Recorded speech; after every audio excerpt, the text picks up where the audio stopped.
Assalamualaikum sahabat ruang belajar. Apa kabar semuanya? Semoga sehat selalu. Ketemu lagi dengan saya Eko Prastyo. Selamat datang di ruang belajar. Pembeda utama antara orang kaya dan orang miskin itu bersumber dari pikiran, bermula dari mindset. Salah satu bagian dari mindset itu adalah visi. Kita harus punya visi kaya, visi sukses. Tanpa visi kaya, kita mungkin akan tetap miskin.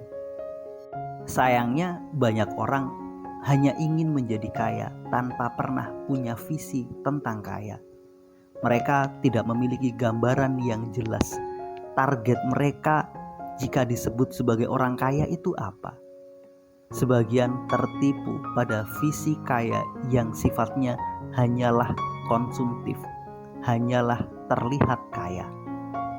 Lantas seperti apa visi kaya yang sejati itu? Yuk temukan jawabannya di video berikut ini. Visi kaya dan visi hidup itu sedikit berbeda. Jika visi hidup lebih dekat dengan di mana kita akan tinggal, pekerjaan seperti apa yang saya inginkan, suasana tempat tinggal bagaimana yang saya harapkan.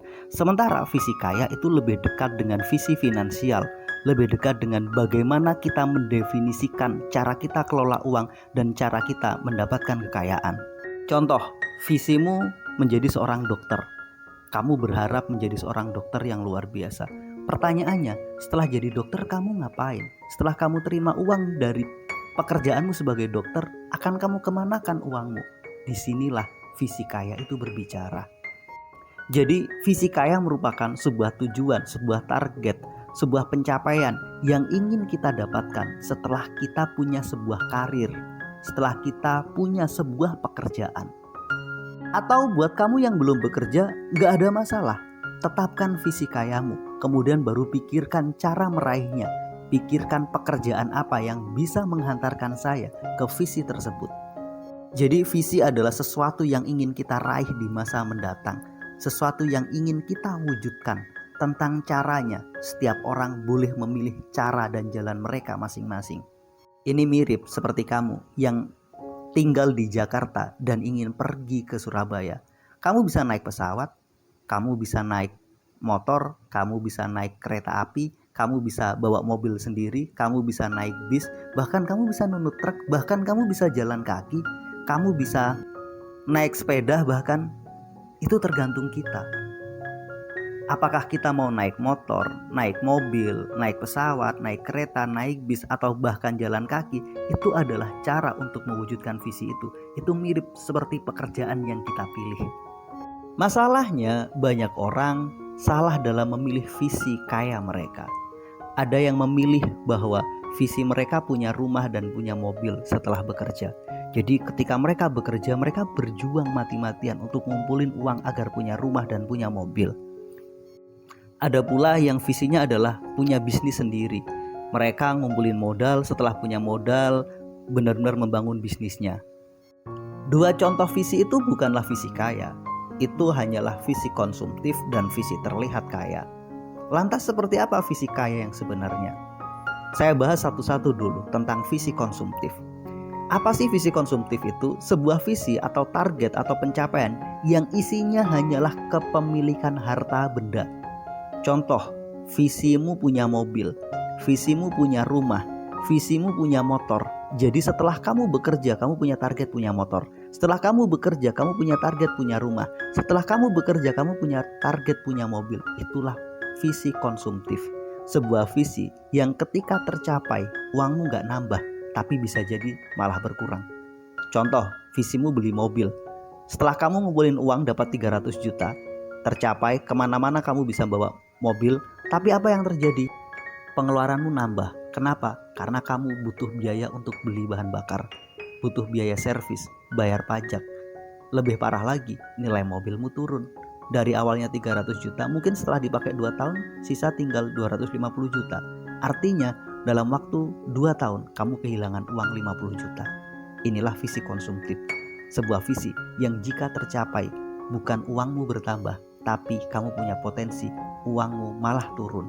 Kamu mengeluarkan uang tanpa disadari. Yang kedua, kita menyebutnya visi terlihat produktif. Apa sih visi terlihat produktif? Visi terlihat produktif adalah sebuah visi yang ketika kita melakukannya, mencapainya, kelihatannya keren. Kita punya potensi menghasilkan uang, namun ada juga resiko di dalamnya. Apa contoh visi terlihat produktif? Kamu investasi tanpa ilmu. Investasi hanya ikut-ikutan. Bangun bisnis tanpa ilmu. Bangun bisnis hanya sekedar ikut-ikutan. Terlebih, kamu hutang untuk membangun bisnis atau hutang untuk investasi. Kelihatannya keren, kelihatannya luar biasa, tapi justru ini bukan visi produktif, hanya sekedar terlihat produktif.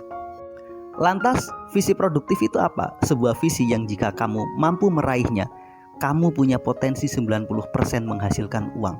Sementara 10% adalah ruginya. Kapan? Jika kamu investasi dengan ilmu, jika kamu membangun bisnis dengan ilmu dan keterampilan, dan tanpa hutang. Mungkin pertanyaannya, apakah visi produktif itu selalu membangun bisnis dan investasi? Salah satunya iya, asal dilakukan dengan ilmu. Kalau mau lebih jelas lagi, kamu bisa menetapkan visi produktif itu ketika kamu punya passive income. Kamu bisa menghasilkan uang tanpa kamu harus bekerja. Visi produktif dengan membangun bisnis saja itu nggak cukup, karena ketika kamu membangun bisnis, kamu terlibat aktif di dalamnya. Ketika kamu nggak bekerja, apakah bisnismu masih jalan? Belum tentu. Maka visi produktif yang paling penting adalah kita harus punya passive income. Seorang sahabat saya pernah mengatakan bahwa visi dia adalah saya punya passive income yang bisa dipakai untuk memenuhi semua gaya hidup saya. Dan selalu lebih spesifik dia mengatakan, saya punya passive income yang 20% dari passive income saya itu bisa memenuhi semua gaya hidup saya. Jika gaya hidup dia 20 juta, maka passive income dia adalah 100 juta. Dia menetapkan passive income saya harus 5 kali lipat lebih besar jika dibandingkan dengan gaya hidup saya. Ini adalah salah satu contoh visi kaya yang sangat produktif. Jadi setelah kamu punya visi kaya yang produktif, kamu tinggal pikirkan gimana cara mewujudkannya. Jika targetnya adalah punya passive income 100 juta rupiah per bulan, dan kemudian kamu memilih properti sebagai jalan hidupmu, maka kamu tinggal hitung. Katakanlah jika kamu punya satu kamar kos-kosan menghasilkan 1 juta, maka kamu harus punya minimal 100 kamar untuk punya 100 juta dalam bentuk passive income. Jika kamu mampu melakukan itu, maka inilah visimu. Apapun pekerjaanmu, kamu bisa meraih ini. Mungkin kamu seorang dokter, kamu tetap investasi properti. Mungkin kamu seorang dosen, kamu bisa tetap investasi properti. Mungkin kamu seorang pengusaha, tetap saja kamu bisa membangun investasi properti berupa kos-kosan dengan target 100 kamar tadi. Sekarang coba pikirkan, apa visi produktifmu? Sebuah visi yang jika kamu mampu meraihnya, hidupmu nyaman, kamu gak perlu bekerja lagi. Visi produktif yang terbaik adalah passive income. Tetapkan apa visi produktifmu dan pilihlah cara untuk mewujudkannya. Terima kasih telah menonton, mudah-mudahan video ini bermanfaat. Assalamualaikum warahmatullahi wabarakatuh.